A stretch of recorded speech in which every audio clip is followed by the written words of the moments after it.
Hello ছোট্ট বন্ধুরা, আমি গল্প দিদি আজকে শোনাবো এক দারুণ গল্প। বুদ্ধিমান খরগোশ আর সিংহ। এক জঙ্গলে ছিল এক দুষ্টু সিংহ। সে প্রতিদিন জঙ্গলের প্রাণীদের ধরে খেত।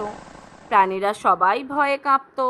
একদিন প্রাণীরা ঠিক করলো তারা পালা করে প্রতিদিন একজন প্রাণী সিংহের কাছে পাঠাবে, যাতে সবাইকে একসাথে না মারা যাওয়া লাগে। সেই দিন দায়িত্ব পড়ল এক বুদ্ধিমান খরগোশের উপর। খরগোশ ভাবলো, এভাবে তো সবার প্রাণ যাবে, কিছু একটা করতে হবে।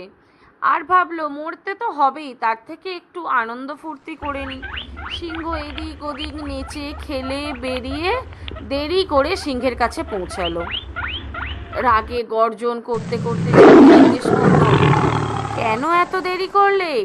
খরগোশ চতুরতার সাথে বলল, মহারাজ, আসলে আরেকটা সিংহ আমাকে রাস্তায় থামিয়ে বলল এই জঙ্গল এখন ওর দখলে। রাগে অন্ধ হয়ে সিংহ বলল, চলো তো দেখাও কোথায় সেই সিংহ। খরগোশ তখন তাকে নিয়ে একটা গভীর কুয়ার কাছে এলো আর বলল, এই কুয়ার ভেতরেই ও আছে।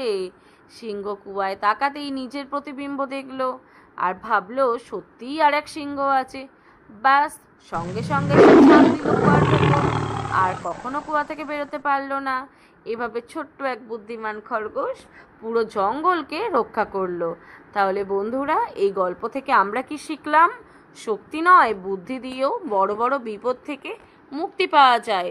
যদি গল্প ভালো লাগে তবে অবশ্যই লাইক, কমেন্ট আর সাবস্ক্রাইব করতে ভুলো না। Thank you.